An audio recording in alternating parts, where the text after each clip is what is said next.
Hi everyone, welcome to another episode of Invest Power series today. What we'll do today is we'll continue to talk about what we left on from last time in relation to the 10 key investment principles when buying investment properties.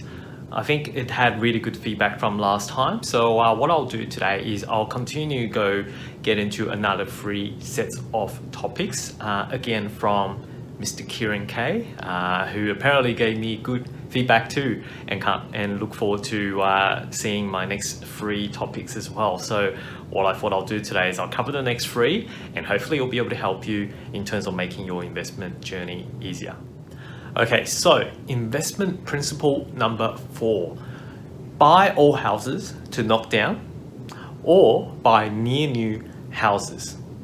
What's the thinking behind this? Well, essentially, if you buy all houses to knock down, there's a couple of reasons. 1, you can minimize the amount of maintenance costs that's going on. And 2, if you build a brand new house, then you can enjoy the depreciation that's coming from the build. Okay, so the idea talks about minimizing the amount of cost or holding costs over the period of time that you have the property. That's the thinking behind it.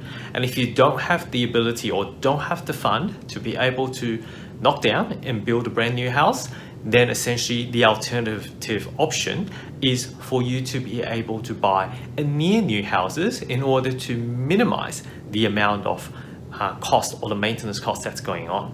So that's another thinking behind this principle, is so that because, like if you are like me who actually holds a number of existing properties and they're of about 30 or 40 years old, then essentially, you will actually get property managers calling you to say, there's a bit of problem with the building, or the hot water system needs replacement, or the air conditioning needs replacement, and there's just a lot of general maintenance, and these little things can add up over time as well. Not to mention the hassle of getting another call from your property manager. So that's why Kieran is advocating on the idea to say, if you can, buy existing houses, knock it down, build brand new, or buy near new houses. Now, this strategy may not necessarily fit for everyone, okay? So my suggestion is for you to speak to your property strategists or your mortgage brokers or your buyer's agents in terms of who is deriving the strategy for you, and to confirm that whether it's better for you to buy the house and knock it down, and obviously build brand new, or to actually use the fund towards as deposit for your next property. So it's each and every one is different. So that's why I think you need to speak to your professional in terms of what is the best, most suitable option for you. Principle number 5, buy within walking distance to a train station. Now, according to KieranK's definition, he said ideally not closer to 500 meters and no more than 1 kilometer.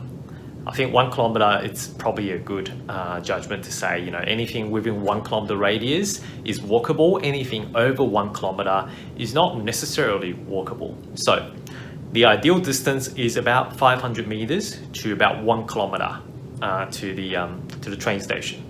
Now, you might not agree with me and you might want to go as close as you can, but I think the thinking process behind the 500 to 1 kilometer being the sweet spot is essentially that you minimize the amount of noise in terms of the train noise is what I'm talking about. To give you an example, one of my properties at Maromba Downs, which is up north in Queensland or northern part of Brisbane, that one, when I bought, I've actually measured the distance from the place to train station, to Kalanga station, which is actually about 400 meters. I was quite concerned about the noise, about the train noise.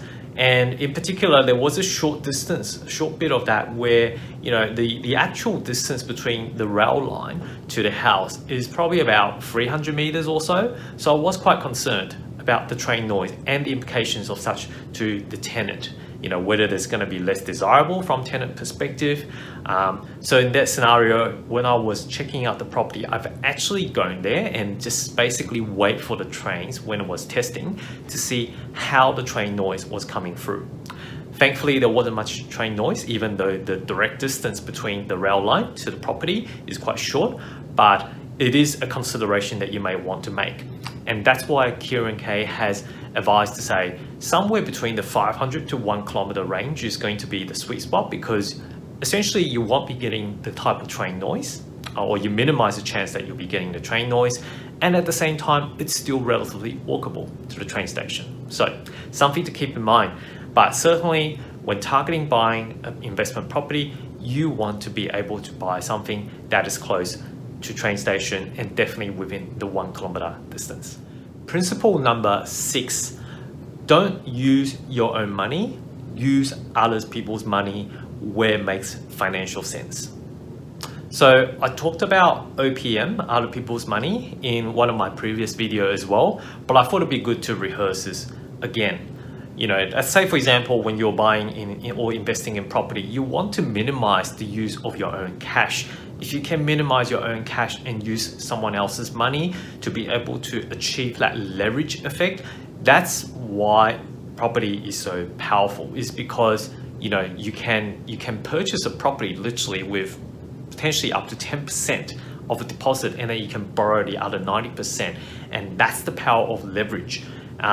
And you know, I'm not going to repeat myself here. You can certainly check out the other video, which I'll put a link down there as well. But you know, the cash that you have on hand, you want to be able to save that for your own rainy day funds. So things like, you know, maintenance, or, you know, when things really goes wrong, that's the type of things where you really want to be able to use your cash for.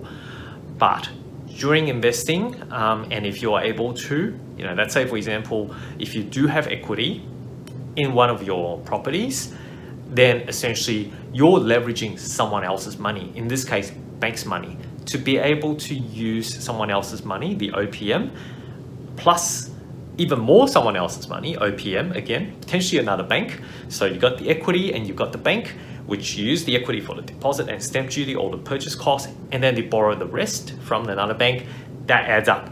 And then you essentially is minimizing your own use of your cash, be able to maximize the leverage of acquiring another asset. And throughout that term, all you need is just to be able to continue paying repayments and affording the repayments.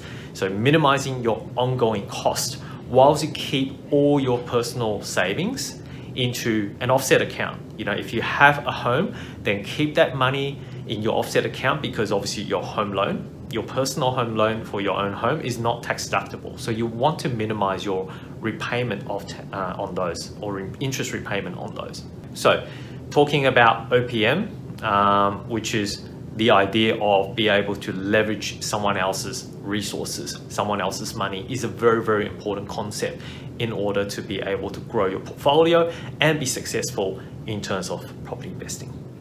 So there you go, there's principle number 4 to principle number 6 for today for our discussion. So I hope you learned something out of it. They're really good wisdoms from KieranK. Again, thank you, Kieran, for letting me talk about these principles and sharing these with our audiences. Hopefully you'll be able to pick up at least a couple points from today's video. And if you do, then please don't forget to like the video, share with someone that you like, subscribe to our channel. That's the best motivation for me to be able to produce more educational videos for you guys moving forward. And as always, if you got any feedback, feel free to comment below or email me directly at david@lempower.com.au. Until next time, I'll see you again in another episode of Invest Power series.